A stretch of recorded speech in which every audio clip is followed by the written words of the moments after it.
jalqabarra waa lama qabadhee dhufe lama sinaane YouTube kiyya gurguruu edaan siin jedha dhugaa.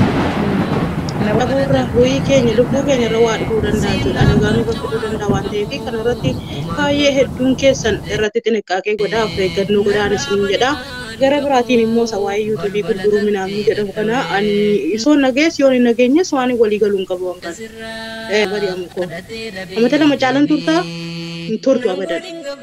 Amata lama kana keessatti wanni tilfaatee laffaatee kana keessatti kiroomii kana keessatti turtee fiddee asiin geesse immoo akka nama waggaa 12 itti cinqame itti laala. Yaa nama kaayoo qabdu kaayoo kee itti fufii kaayoo warra waatii guu balbala sittiin cufin karaa ittiin banattu rabbis kenna qulfi.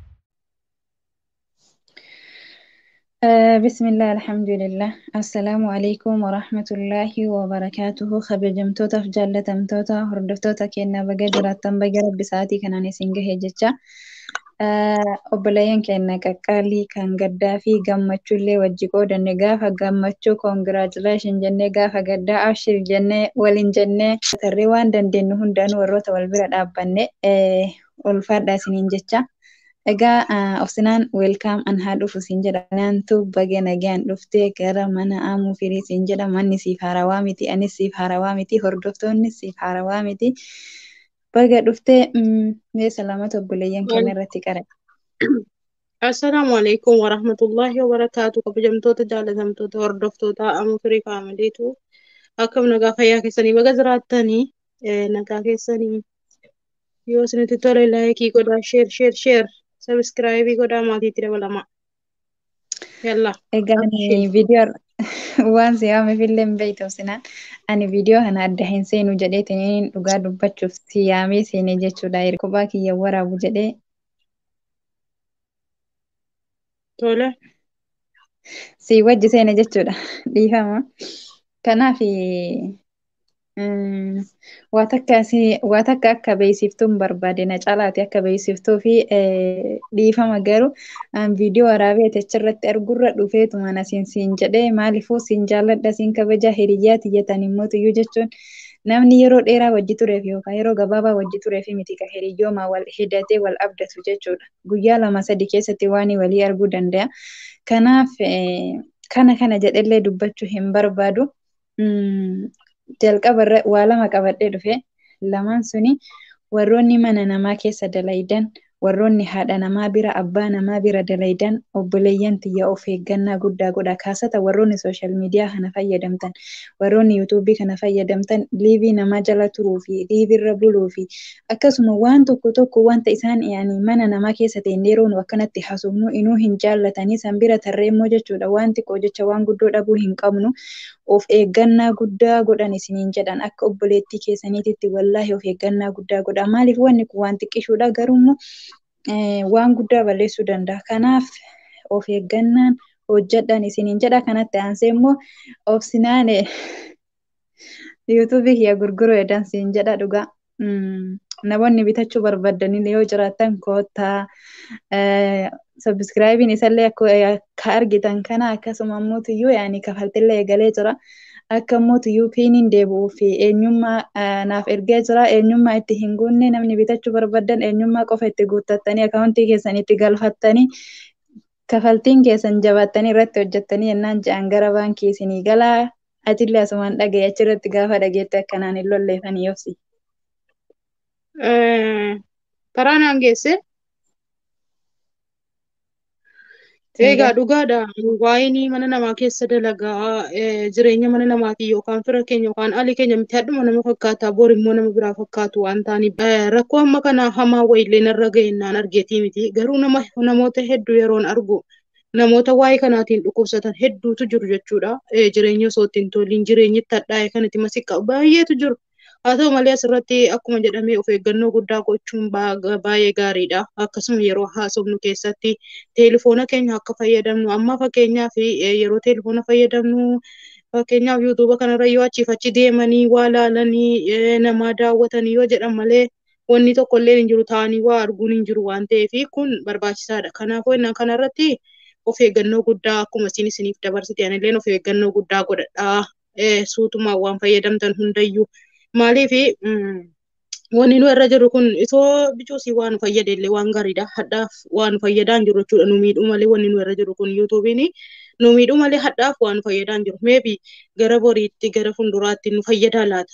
Borri rakkina isa biyya keenya sana beektu tarii kanarraan nan fayyadama jechuutiyyuu waan kanatti nu galche waan ta'eef kun immoo hadha jedhe hadha waa milkaa'u miti waan ta'eef namaa wal dhabuurra ruhii keenya lubbuu keenya irra waa dhufuu danda'a jechuudha. Adagaa nurra fiduu danda'a waan ta'eef kanarratti baay'ee hedduun keessan irratti xinniqqaaqee godhaa of eeggannoo godhaan isiniin jedha.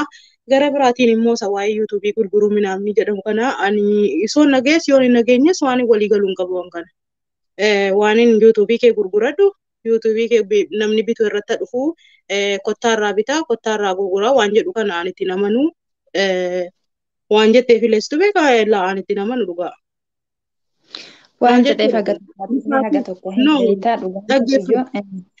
Beekee dhaggeeffadhu sii beeka hunda isaayyuu nan beeka waan sirra ga'e hunda isaayyuu mukooroo sirra ga'e kulli isaayyuu nan beeka garuu mootuu ati sii hadhaa mukoramte kana ilaalini maaliif mana arabaa kana keessaa yoo bicate biyaansi yoo bicate yookaan yoo danate amata lama caalan turtu bari amukoo amata lama caalan turtaa hin turtu abadan amata lama kana keessatti wanni lafaatee kana keessatti kiroomii kana keessa turtee fiddee asiin geesse immoo akka nama waggaa 12 itti cinqame itti ilaaliidha waan kana yoo irraa argachuu dhiiftes yoo saantimee irraa argachuu dhiifte yoo kaawwanna tokko itti fayyadamuu dhiifte iyyuu cinqaan ati dabarsite amata 12 ta'a kanarratti akkamittiin fiddee asiin geesse cinqii kana hunda irraanfattee hirriba kee dagattee kaate kana jettaati maal jechuudha kun dhugaa rabbititti wallaahi laziim dhugama sitti mawsiyyee nyaata itti dagadheeti yuutuubii kana jechuudha yani akka laayyootti asiin hin geenne wanta nyaadhisee nyaata kiyya dhiisee bulee beeka jechuudha yani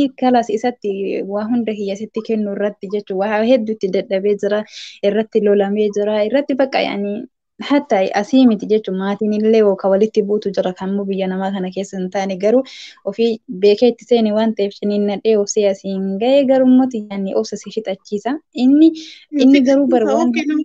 Wallaahi naaf gala hundi isaayyuu naaf gala garuu moona kana na amansiisuudhaaf hin qabina waan si himaan fakkeenyaaf har'a dhuguma waa'ee kanarratti hedduu miidhamteetta hirriba kee dhabdeetta qoongoo kee illee irraanfattee jirta dagattee jirta isaa garuu mootuu amata 12 ta'u lifaatii laffaatee fiddee asiin geessetti garuu immoo kan si'ate siichi yoo bicate yookaan yoo danate amata 2tuudha kan itti amata 2tu bichitteedha yoo hobsite maal qaba hobsi ilaa viidiyoo irratti gadhiisu yoo ta'e ansii jiraan wallaahi ansii jira kan koo dhiiseetan dhugaa rabbiin siin jedha namutti ilaa an koo dhiiseetan siin jedhan anan koo dhiise maaliif rakkina biraallee waan hin qabu hin jiru viidiyoo barbaadde maaliyyuu akkan ta'etti hankoo lafa kaayetan keessii jiraan.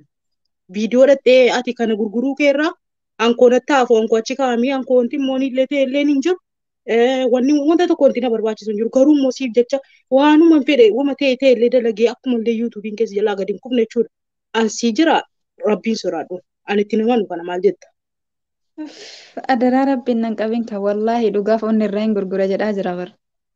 No ani fudhadhu kaa yaani maybe uummanni biraa sii fudhachuu danda'an garuu siin fudhadhu maal jetta ani fudhadhu kan waan an ofii kootiin dhiisan siin jedhe bara hammatti rabbiin jireenya kana keessaa si baasee rakkina kana keessaa si baasutti rabbitu rakkina keessaa nama baasa maybe an si bira jiraadhe waa rakkina wayii si furuu hin danda'u ituma si bira jiraadhe si furuu hin danda'u kan nama furuu rabbuma tokkicha miti hamma kanatti immoo naa hobsi an hamma kanatti sii jiran siin jedhe maaliyyuu dalaguu haa ta'u an irra sii jiraan. Natti amani kana immoo wallaahi laazim qaaliin sii galaan fuuldura hordoftoota kanaa ta'an qaaliin sii gala. Nan aarsin dhugaa. Itti ilaala viidiyoon dhaabame viidiyoo dhaabee yoo danda'e viidiyoo dhaabee si amansiisa yoo mootiyyuu hin danda'amne obboleeyyan kiyya obboleettiin kiyya an dhugaa rabbi biraan kifillee miti qooyika. Biraan kifillee miti wallaahi laazim isinis beekuu baattan ijoolleen muraasni hin beeytanii isiin hin beeyti jechuudha ani dhugumaaf hin gurgure jedhee karoorse garuu isiin akkana jalaa jirte ammaaf immoo anillee fudhadhee hin jiru immoo yaani hedduu takka rifadhe jechuudha isiin akkas naan jennaan mee viidiyoo dhaabee yoo danda'ee amansiise in amansiisa yoo kaayisitu na amansiisa tana mala namanni ittiin na amansiisuudhaan yaaltu bara asirratti yoo hin amanne wanni dubbatti deebi'u tokko hin jiru waanan hojjedhu irraa siin jedhe kan koo lafa kaayetan keessi hojjedha waan hundatti dhabeetan siin jedhe siime kanarraa ni fudhadhu yoo jette kalas dhiisi. Cinqii keessa kaleessaa sana ilaalati sadhaa dhiisi isadha keessa jirtu wanta hin gunda barfatama dammoo yoo rabbitti hirkatte rabbiin keessa galchulli.